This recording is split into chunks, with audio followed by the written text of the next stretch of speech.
Of Christians, या sorry मैंने record chart किया था, क्रिश्चियंस की होली बुक है। जो मसीही लोग हैं, जैसे दूसरे धर्मों में धर्मशास्त्र होते हैं, रामायण, गीता, श्री गुरु ग्रंथ साहिब और कुरान, उसी तरह से क्रिश्चियंस की भी एक पवित्र शास्त्र है जिसे हम बाइबल कहते हैं, धर्मशास्त्र है। तो लोगों को पता ही नहीं है कि बाइबल है क्या। इनफैक्ट बहुत सारे ऐसे मसीही लोग हैं जिनको 20-20 साल भी हो गए हैं प्रभु में आए हुए, प्रभु को जानते हुए, लेकिन उनको पता ही नहीं है कि बाइबल है क्या। सो आज वही हम चर्चा करेंगे कि बाइबल है क्या, उसकी परिभाषा क्या, what is the definition of Bible. So this is what we are going to learn. So आप चैट बॉक्स में बता सकते हैं कि आपको क्या लगता था बाइबल क्या है। जस्ट क्विकली 2-4 शब्दों में कि आपको क्या लगता था, what do you used to think, कि आप क्या सोचते थे बाइबल है क्या है।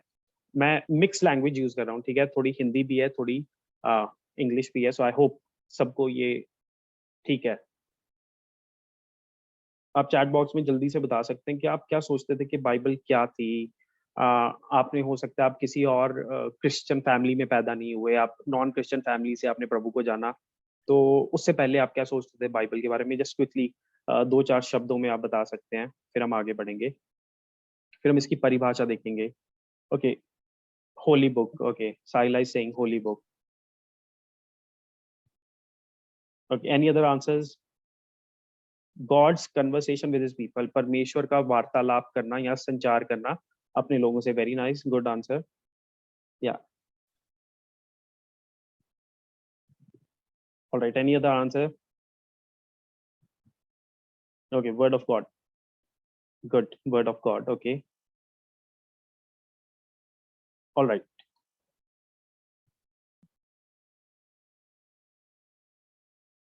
Okay, Christians holy book, good, Christians holy book.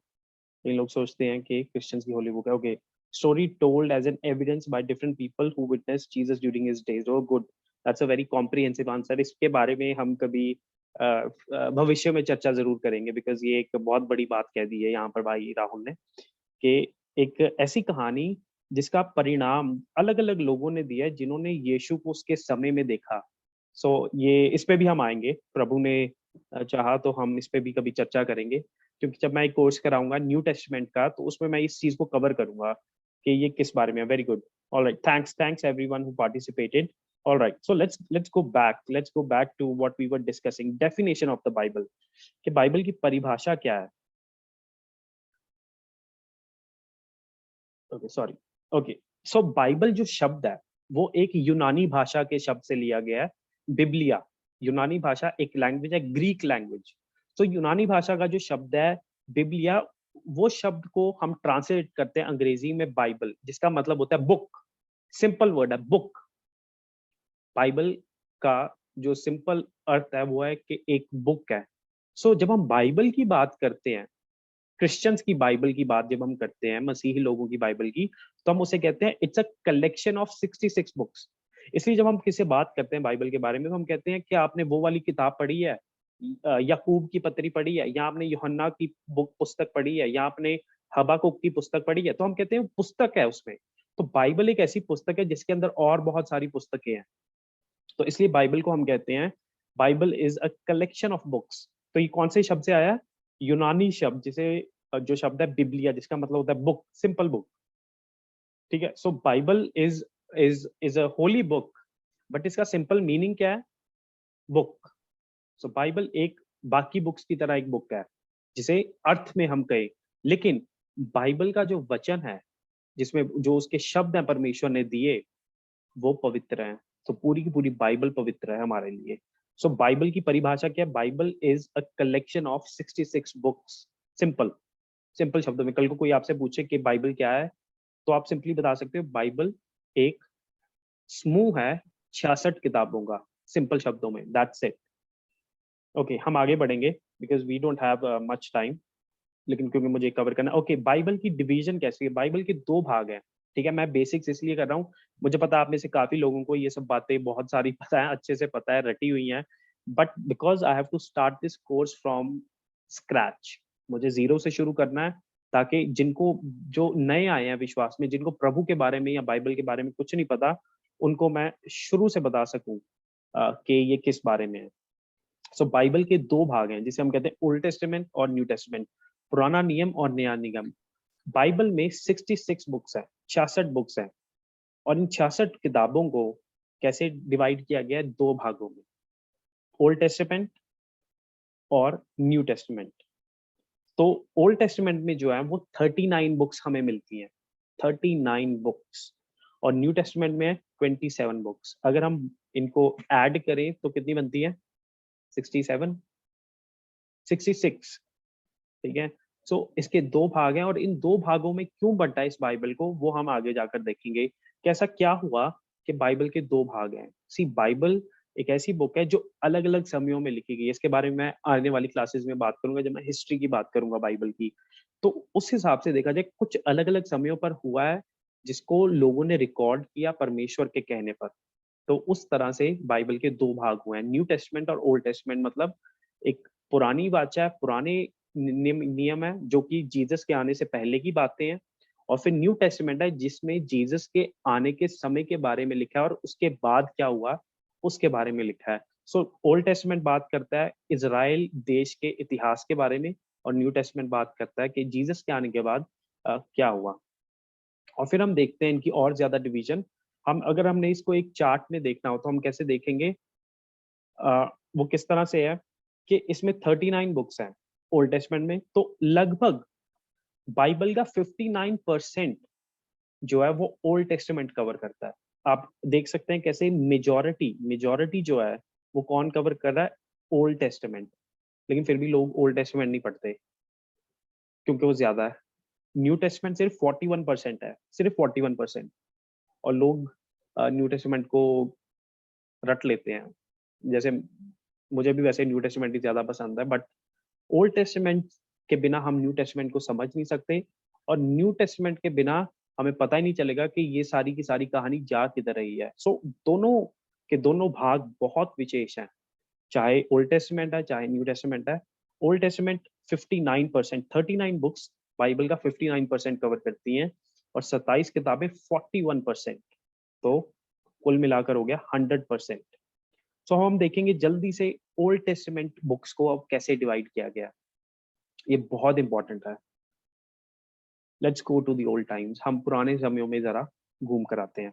Alright, यहाँ पर हम कुछ ऐसी चीजें देखेंगे कि उन 39 बुक्स को, बाइबल में कितनी बुक्स हैं? 66, दो भाग हैं, पुराना नया। पुराने में है 39 और नए में है 27। अब उन 39 बुक्स को हम देखेंगे, हम उन्हें कैसे याद कर सकते हैं और कैसे हम अपने दिमाग में बिठा लें कि हमें कभी भूलें ना। सबसे पहली चीज है कि हमें याद रखना है कि पुराने नियम में हमें तीन तरह के लेख देखने को मिलते हैं। पहला ऐतिहासिक, जिसे हम कहते हैं हिस्टोरिकल। दूसरा पोइटिकल, जिसे हम कहते हैं कविताएं।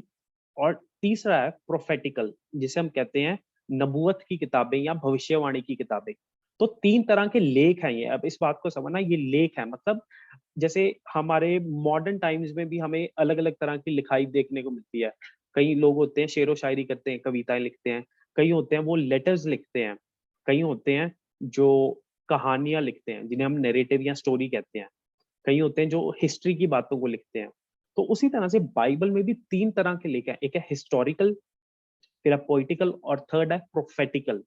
तो हम इन तीन कैटेगरीज में इन 39 बुक्स को हम डिवाइड कर सकते हैं, और इन 39 बुक्स को डिवाइड करके हम बहुत आसानी से, मैं आपको एक फॉर्मूला दूंगा जिसे मैं अपना देसी फंडा कहता हूँ। क्या कहता हूँ मैं उसे? देसी फंडा। आप सब लिख सकते हैं चैट बॉक्स में देसी फंडा, ठीक है। एक ऐसी खुद से बनाई हुई चीज है जिससे हम बाइबल की बुक्स को बहुत जल्दी से याद कर सकते हैं। So you guys feel free to write this desi funda. सो देसी फंडा इज वेरी इंपॉर्टेंट, ताकि हमें बाइबल की बुक्स याद रहे, हमें भूले ना। Yeah thank you Sahila for the desi funda. Yeah thank you Rahul, Manjot. Yeah keep participating, when I ask you to participate feel free. Thank you Saira. So participate कीजिए ताकि आपको, मुझे भी पता रहे आप फोन छोड़ के या लैपटॉप छोड़ के भाग नहीं गए सब्जी लेने या दूध बंद करने, है ना। दूध उबालने का टाइम होता है अक्सर रात को। या it's categories of the Bible, very good. हम ओल्ड टेस्टमेंट को कैटेगराइज कर सकते हैं, वेरी गुड। इन्हें हम जॉनरे भी कहते हैं, ठीक है। इन्हें हम जॉनरे भी कहते हैं, या इन्हें हम प्रकार कहते हैं कि बाइबल की किताबों के प्रकार क्या हैं, किन किन प्रकार की वो हैं। या थैंक यू। ओके, सो पहला जो है हिस्टोरिकल में, वो है, वो आ जाता है पेंटाट्यूक, जिसमें हमारी पहली 5 किताबें कवर होती हैं, जिन्हें हम कहते हैं पेंटाट्यूक की बुक्स। पेंटाट्यूक, ये पेंटाट्यूक का मतलब क्या होता है मैं आपको वो भी समझाता हूँ। पेंटाट्यूक इस चीज के लिए यूज किया जाता है, जो कि पेंटा का मतलब होता है 5, ट्यूब का मतलब होता है वॉल्यूम्स। मतलब ऐसी 5 किताबें जो मूसा के द्वारा लिखी गई हैं। उत्पत्ति, निर्गमन, लय व्यवस्था, गिनती और व्यवस्था विवरण। Genesis, Exodus, Leviticus, Numbers, Deuteronomy. इन 5 किताबों को हमने कैसे याद करना है? हमने याद रखना है कि मोसेस के द्वारा लिखी गई है पहली बार। जब हमें ये याद हो जाएंगी कि ये मोसेस के द्वारा लिखी गई हैं, तो इनको हमने इस तरह से याद करना है कि पहली 5 किताबें मोसेस की हैं, तो हम पहली 5 पर फोकस करेंगे। हम लिख कर देखेंगे, चाहे अंग्रेजी में लिखें, चाहे हिंदी में, वो हमारे ऊपर है, चाहे पंजाबी में लिखें। भाषा ज़रूरी नहीं है। ज़रूरी ये है कि हमें संदेश याद हो कि वचन कैसे ले क्या है, भाषा चाहे कोई भी हो। तो पहली उन्हें व्यवस्था की पुस्तकें भी कहा जाता है, बुक्स ऑफ लॉ भी कहा जाता है, क्योंकि वहाँ पर व्यवस्था दी गई है कि कैसे इज़राइल जो एक देश है वो कैसे बना, परमेश्वर ने उसकी शुरुआत कैसे की और कैसे परमेश्वर ने व्यवस्था दी अपनी उसमें। सो ये बहुत इंपॉर्टेंट है कि हम इनको समझें, इनको याद रखें। सो पहली 5 किताबों को कहते हैं बुक्स ऑफ लॉ या Pentateuch. Genesis, Exodus, Leviticus, Numbers, Deuteronomy. और फिर हैं 12 किताबें, अगली 12 किताबें। इनको हम कहते हैं हिस्टोरिकल नैरेटिव, मतलब ऐतिहासिक कहानियाँ। हिस्टोरिकल नैरेटिव, ये जो हिस्टोरिकल नैरेटिव हैं, इनमें 12 किताबें हैं। तो पहली चीज़ है 5, फिर है 12। सो 5, फिर है 12। सो इनको नाम है जोशुआ, जजेस, Ruth, first Samuel, second Samuel, first King, second Kings, first Chronicle, second Chronicles, Ezra, Nehemiah, Esther. So आपने पहले याद करना है 5 किताबों को कि मोसेस की हैं। फिर उसके बाद आपने फॉर्मूला लगाना है JJR, S1 S2, K1 K2, C1 C2, ENE। JJR, S1 S2, K1 K2, C1 C2, ENE। सो ये जो है, ये नैरेटिव्स हैं। इसमें कहानी जो है इज़राइल के इतिहास की, वो आगे बढ़ती है। बताया हुआ है कि कैसे जो इज़राइल का इतिहास है वो आगे बढ़ा है, कैसे इज़राइल और प्रोग्रेस किया अपने इतिहास में। सो ये कहानी आगे बढ़ती चली जाती है इन बुक्स में। तो जोशुआ में बताया है कि कैसे वो प्रॉमिस लैंड में जाते हैं। जजेस में बताया है कैसे पाप बहुत बढ़ गया था उस संसार में।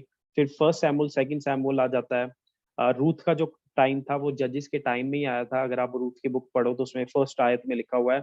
सैमुअल में कैसे सैमुअल जो था वो आखिरी जज बना और फर्स्ट प्रॉफिट था। और फिर इस तरह से करके क्या होता है कि अ, इस तरह से होता है कि कुछ लोग मुझे मैसेजेस कर रहे हैं कि उनका एक्चुअली ज़ूम चल नहीं रहा। कह रहे वो सुबह से वेट कर रहे थे कनेक्ट करने के लिए, but they couldn't connect, so I might have to call them. Alright, so इस तरह से करके हम इन बुक्स को देख सकते हैं 12। सो पहला 5, फिर 12। तो फिर एंड में आपने कुछ नोट किया होगा, अगर आपने देखा होगा तो, कि मैंने इनको इस तरह से एक हेक्सागन में डाला है। एक हेक्सागन में मैंने इन 3 बुक्स को डाला और यहाँ पर भी। ये 3 बुक्स, यहाँ पर मैंने लिखा है प्री एग्जाइल और यहाँ पर लिखा है पोस्ट एग्जाइल। इसका मतलब ये है कि जो इज़राइल का देश था, जब उसने बहुत पाप किया तो परमेश्वर ने उनको बंधुआई में भेज दिया था। परमेश्वर ने उनको बंधुआई में भेज दिया था, और बंधुआई के समय में, बंधुआई के बाद का जो समय है, उस समय में जो पुस्तकें लिखी गई, वो ये 3 पुस्तकें थी। बंधुआई is captivity, when they sinned so much. Israel ने जब इतना पाप कर दिया, God sent them into captivity. कोई और देश आया, उन पर आकर राज करना शुरू कर दिया। और उस राज के बाद, जब वो राज खत्म हुआ, उस राज के बाद जो पुस्तकें लिखी गई, वो ये 3 पुस्तकें थी, एज़रा, नेहमिया और एस्तर। ये 3 पुस्तकें लिखी गई। सो हिस्टोरिकल बुक्स में इवेंट्स के, लोगों ने क्या-क्या किया, लोगों ने किस तरह से पाप किया, किस तरह से उनको सजा मिली, तो ये उस बारे में हिस्टोरिकल। फिर दूसरा भाग है पोएटिकल। ये बहुत छोटा भाग है, बट ये बहुत ही, मैं कहूँगा, महत्वपूर्ण भाग है हमारे आत्मिक जीवन का। इसमें 5 पुस्तकें हैं, जोब, साम्स, प्रोवर्ब्स, एक्लीसियास्टस। अगर किसी को बोलना नहीं आता, ये बहुत मुश्किल वर्ड लगता है। जब मैं सीख रहा था आज से 12 साल पहले, तो मैं एक्ले एक्ले करते जाता था, मुझे समझ नहीं आता था इस वर्ड को बोलना कैसे, इसे कहते हैं एक्लीसियास्टिस, और हिंदी में है सबोपदेश। और लास्ट बुक है सॉन्ग ऑफ सोलोमन। तो ये बुक्स हैं पोइट्री के बारे में, इसमें पोइट्री बताई है, मतलब लोगों ने अपनी जो भावनाएं हैं उनको प्रकट किया है कि परमेश्वर कौन है उनके लिए, और परमेश्वर ने उनके लिए क्या किया है, उस तरह से इसमें लिखा है। नीति वचन में कुछ बुद्धि की बातें भी लिखी हैं कि कैसे इंसान एक बुद्धि एक बुद्धिमान व्यक्ति की तरह जीवन व्यतीत कर सकता है। सो ये इस बारे में है। सो मैं आपको और बताता हूँ। सॉन्ग ऑफ सोलोमन बताया कि कैसे एक हस्बैंड वाइफ में मैरिटल लव होना चाहिए, ये उस बारे में है। सो इस तरह से करके ये 5 पुस्तकें हैं। सो जैसा मैंने बताया फॉर्मूला क्या है, 5, 12 एंड देन अगेन 5। सो 5 को पहले याद करो, फिर 12 को, और फिर अगली 5 को याद करो, और फिर उसके बाद आ जाता है प्रोफेटिकल सेक्शन, जिसको हम कहते हैं नबूवत की किताबें किताबें या भविष्यवाणी की किताबें। पॉलिटिकल बुक्स में क्या है, लोगों ने अपना एक्सपीरियंस बताया कि उन्होंने क्या महसूस किया। जैसे दाऊद क्या करता है, अ, इधर उधर लड़ाई करता रहता था, फिर जब दुश्मन उस पर भारी पड़ जाते थे तो वो किसी गुफा में जाकर छिप जाता था और बताता था परमेश्वर को कि वो क्या महसूस कर रहा है। वो कहता था कि हे मेरे परमेश्वर, तूने मुझे क्यों त्याग दिया है। भजन संहिता 22 में दाऊद इस प्रकार से लिखते हैं। दाऊद लिखते हैं कि यहोवा मेरा चरवाहा है। क्या महसूस कर रहा था वो अपने जीवन के अलग अलग समयों में, और बाकी भी जो लोग थे। अब बात करते हैं प्रोफेटिकल बुक्स की, जो है भविष्यवाणी की किताबें। वो है आइजाया, जेरमाया, लमेंटेशंस, इज़ीकियल और डैनियल। यशाया, यर्मिया, विलाप गीत, यहेजकेल और दानियल। ये 5 किताबें हैं। इनको हम कहते हैं मेजर प्रॉफिट्स। इनको कहा जाता है मेजर प्रॉफिट्स। मेजर प्रॉफिट्स क्यों कहा जाता है? इसका मतलब ये नहीं है कि ये आर्मी में मेजर थे, ठीक है? ये किसी आर्मी में नहीं थे, ठीक है? इनको मेजर प्रॉफिट्स इसलिए कहा जाता है क्योंकि ये बहुत मोटी किताबें हैं। यदि आप यशाया की पुस्तक को पढ़ने बैठो, तो यशाया की पुस्तक में कितनी किताबें हैं, कितने भाग हैं, कितने अध्याय हैं? 66। पूरी की पूरी बाइबल में भी 66 किताबें, और आइज़ाया में भी 66 अध्याय हैं। यिर्मयाह में कितने हैं? 52। इसी तरह से करके क्या है कि ये बहुत ही मोटी किताबें हैं, तो इसलिए इनको मेजर प्रॉफिट्स कहा गया है। इसका ये मतलब नहीं है कि ये बहुत महान थे, नहीं, ऐसा कुछ नहीं है। महान सिर्फ हमारे प्रभु परमेश्वर अ, यीशु मसीह हैं। तो फिर इज़ीकियल और दानियल, ये जो हैं नबी, इनमें क्या बताया गया? इनमें बताया गया, भविष्यवाणी की गई है कि फ्यूचर के बारे में बताया कि इज़राइल का फ्यूचर क्या होएगा, आने वाले समयों में क्या होगा, कि इज़राइल के साथ क्या-क्या विपत्तियाँ आएँगी अगर वो अपनी रास्तों से सीधे नहीं हुए। सो इट्स वेरी इंपोर्टेंट, ये भी बुक्स बहुत इंपोर्टेंट है। मेजर प्रॉफिट्स करके इनको कहा जाता है। आप अपनी बाइबल्स में देख सकते हैं, आप इनको कैटेगराइज़ कर सकते हैं, अपनी बाइबल्स में उसी टाइम पर मार्क कर लीजिए, ताकि कल को जब आप अपनी बाइबल खोलते हो, तो आपको पता है कि हाँ, ये बुक्स को ये कहते हैं, इन बुक्स को ये कहते हैं। So this is for you guys, you make use of it, इसका इस्तेमाल कीजिए अच्छे से, ताकि आपको पता रहे, ठीक है? सो इनको कहते हैं मेजर प्रॉफिट्स। और फिर आ जाते हैं माइनर प्रॉफिट्स। कहीं कहेंगे ये माइनर क्यों है? क्या ये उम्र में छोटे थे? नहीं, ऐसा नहीं है, ये एडल्ट थे, ठीक है? किसी बच्चे, ये कोई बच्चे नहीं थे जो लिख रहे थे, ये एडल्ट्स थे, ये माइनर्स नहीं थे। ये इसलिए इनको माइनर प्रॉफिट्स कहा जाता है क्योंकि ये बुक्स इतनी मोटी नहीं है।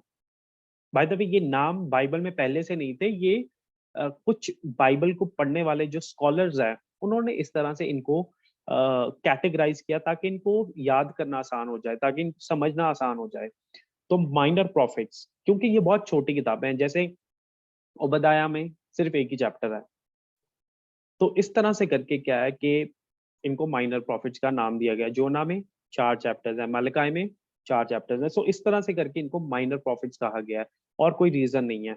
तो इनको हम कैसे याद करेंगे? 12, ठीक है? पहला था 5 जेनेसिस से, और फिर 12, फिर 5, फिर 5 और फिर 12।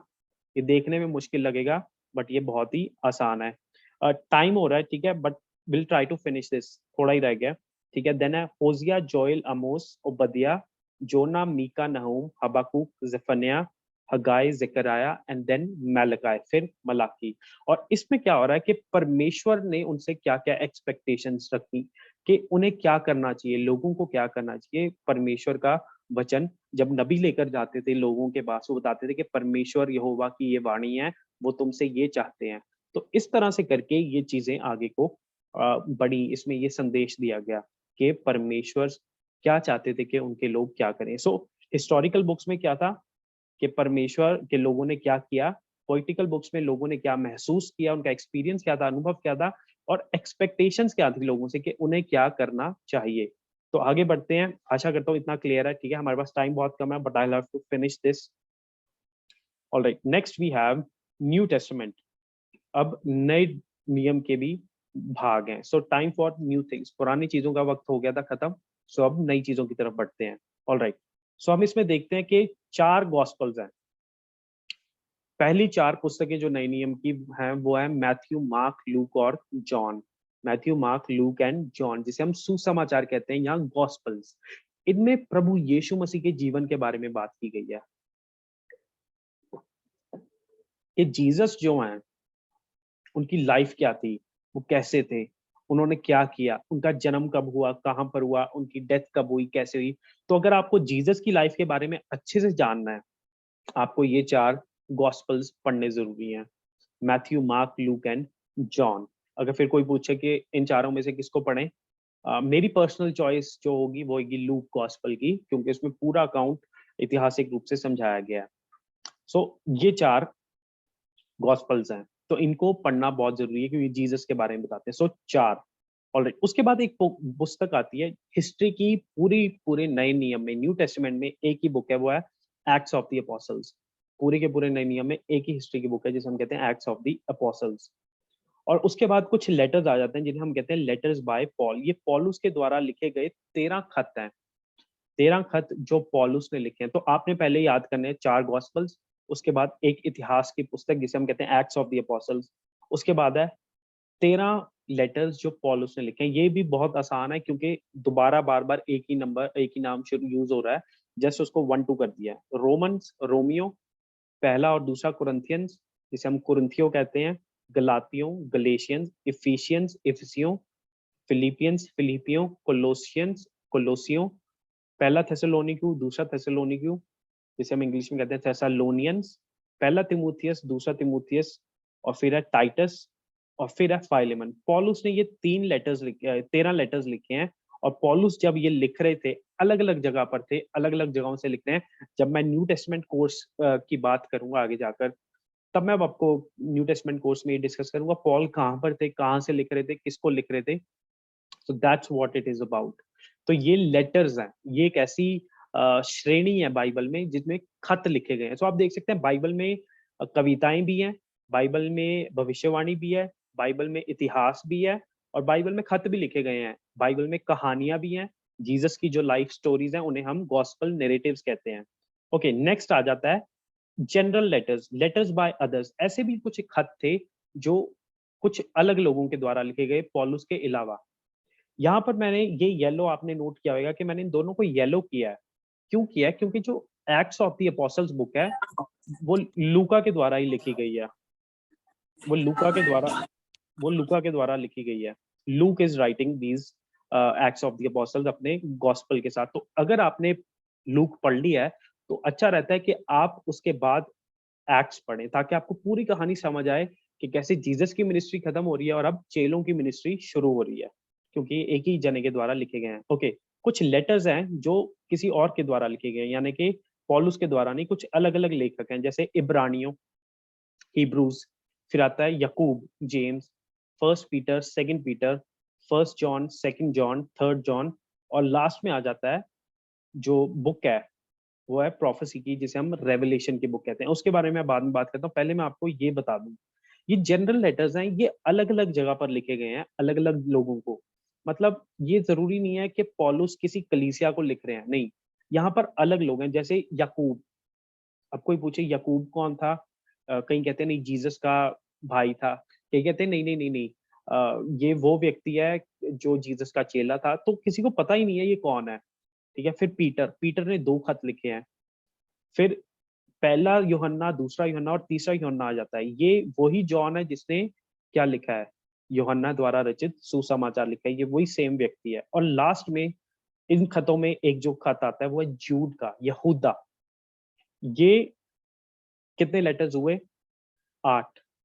तो इनको जब हम पढ़ते हैं तो इनमें हमें पता चलता है कि कैसे अलग-अलग थीम्स हैं, अलग-अलग विषयों पर इन लेखकों ने बात किया है। और अंत में जो पुस्तक आती है, जो कि बहुत ही इम्पोर्टेंट बुक है पूरी बाइबल की, रेवलेशन। अक्सर लोग इस बुक को नहीं पढ़ते, कहते हैं ये बुक अंत के समय के बारे में है, जब अंत का समय आएगा हम तभी पढ़ेंगे। कुछ लोग कहते हैं कि यदि आप इस पुस्तक को पढ़ लो तो आपको रात को नींद नहीं आएँगी, आपको डरावने सपने आएँगे, ऐसा कुछ नहीं होता। ये भी परमेश्वर का वचन है, लेकिन मैं आपको एक खास बात बताता हूँ इस पुस्तक की, जो शायद आपने ना सुनी हो। सिर्फ़ पूरी बाइबल में यही एक ऐसी पुस्तक है जिसमें एक प्रतिज्ञा दी है, एक प्रॉमिस दिया है कि यदि आप इस पुस्तक को पढ़ते हो तो आपको आशीष मिलेगी। तो आप इस पुस्तक को पढ़िए जितना ज़्यादा हो सकता है और समझिए और अपने जीवन में भी लागू कीजिए। सो ये था बाइबल की बुक्स के बारे में कि बाइबल की बुक्स को कैसे डिवाइड किया जा सकता है, कैसे उनको याद किया जा सकता है। सो पुराना नियम 39 बुक्स, 3 मेन बातें, इतिहास, पोएट्री और प्रॉफिट्स। तो इस तरह से हम उनको याद कर सकते हैं। फिर नया नियम आ जाता है। मैं वर्स बताता हूँ, मैं I'll message you the verse, let me finish this, alright. Chapter 1 में है, ठीक है? आई थिंक चैप्टर 1 वर्स 3 और 4 में है। ऑलराइट, सो कहाँ पर था मैं? न्यू टेस्टामेंट, ठीक है? न्यू टेस्टामेंट को हम याद कर सकते हैं, पहली 4 किताबें, एक इतिहास की किताब, 13 लेटर्स, 8 लेटर्स और फिर एक बुक प्रोफेसी की। उसमें कितनी बुक्स थी प्रोफेसी की? 5 और 12 कितने हुए? 17, और यहाँ पर सिर्फ 1 है। वहाँ पर इतिहास की कितनी किताबें हैं? 5 और 12, और यहाँ पर 1 ही है। ऑलराइट, सो ये था मेरा आज का लेक्चर, ठीक है? We don't have time for questions, but I just want to thank you all कि आपने अपना टाइम लिया, बाइबल की फैमिली बाइबल की बात करने के लिए इकट्ठी हुई, और देखते रहिए और करते रहिए बाइबल की बात। Like that's what I want to say to you. Say a shout out. If you have any questions, if you want any material, I'll be happy to supply it to you. Please write to me on on WhatsApp. Yeah, yeah. So any questions? We have 2 minutes. Any questions? पता भी नहीं चला session का, लेकिन आपको शायद चला हो, मैं तो बोल ही जा रहा था। Yeah please, any questions? Go ahead.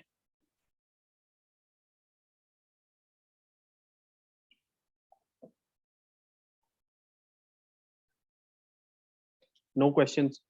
Question ना होने के दो दो दो चीजें, दो कारण होते हैं, या तो सब कुछ समझ में आ गया या कुछ भी समझ में नहीं आया। सो आई डोंट नो कि कुछ समझ में आया है या कुछ भी समझ में नहीं आया। सो मे बी नेक्स्ट क्लास, या let me give you the homework. जो मुझे असाइनमेंट देना आपको, वो ये है कि आपको ये बुक्स के नाम याद करने हैं, बिकॉज मैंने नेक्स्ट क्लास में पूछना है। That's what I do. मैं बाइबल कॉलेज में पढ़ाता हूँ, ठीक है? And that's what my habit is, कि मुझे नेक्स्ट क्लास में पूछना होता है लोगों से कि उन्होंने क्या सीखा है, क्या समझा है। So you guys have to memorize uh, these books. All right, thank you. Amazing, excited for next class. Thanks so much. Thank you, Simran, Saira, and iPhone. All right. Okay. Thank you, everyone. All right. I think we just have 1 minute. I wanted to keep classes short. Classes थोड़ी छोटी रखना चाहता था ताकि सबको समझ आए और सब समय लें, क्योंकि इतनी लंबी क्लासेस में कोई बैठेगा नहीं। And thank you everyone. Let me just pray and then we'll go. Thank you Lord for this day. Lord, thank you कि हम कुछ सीख सके इन बातों से, और पिता इन क्लास के द्वारा पिता कोई आशीषित हो, हम आगे यही चाहते हैं, ताकि आपकी कलीसिया पिता एक ऐसी कलीसिया बने जो आपके वचन को जानती है, जो गहराई में जाती है पिता। बाइबल की बात के द्वारा हम एक बाइबल की फैमिली भी बना पाए पिता, जो पिता आपको जानना चाहती है और आपके बारे में पिता जानना चाहती है। धन्यवाद करते हैं, इस प्रार्थना को मांगते हैं प्रभु यीशु मसीह के नाम में, आमीन। Thank you everyone. We'll meet on Friday again with a new lesson, but we will discuss जो हमने ये बातचीत की है इन किताबों को। आपको अगर नहीं याद हो रहे, you please text me, आप मुझे मैसेज कीजिए। Good night, good night. All right, thank you. All right, take care. Thank you so much. किसी को रिकॉर्डिंग